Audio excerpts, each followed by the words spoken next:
there's lots of written out there about how do you get ready for an appraisal. And I mean, we all know the standard answers about what you need, rent rolls, yada, yada, all that kind of stuff. But from my experience, the biggest thing that I've seen, I think the number one deficiency I see when doing appraisals is the owner's, I guess, lack of willingness to engage the appraiser.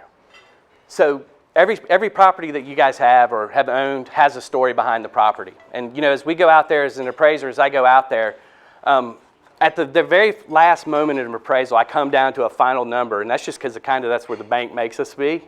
But really, in essence, it's a range of values as a possibility. And so, where are you going to fall? Where's your property going to fall on that range? And you have the ability, honestly, to influence that by being able to tell the story of your property. What kind of improvements have you done since you've owned it? What's going on in your market that that not many people know about, because you guys usually know the markets better than the appraisers do. I mean, we've got, we're the jack of all trade and kind of the master of none.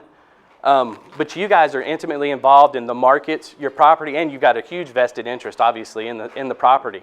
So I would just recommend, going forward, when it's time to do an appraisal, be ready to engage the appraiser. It doesn't necessarily mean you have to meet at the site visit or all that, but a 10-minute conversation over the phone. Hey, here's why my property is the most beautiful of the bunch.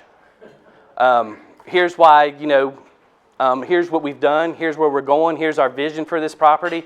Pull the appraiser into the story and make them a part of the story. And I promise it should go a long ways in helping the outcome come to a more favorable outcome when you're looking at appraisals. Because I know it's always the appraisers, a lot of times it's is the appraisal going to come back? And so you do have. I want to encourage you, because you do have a part in that. You do have a say in what's the story of your property.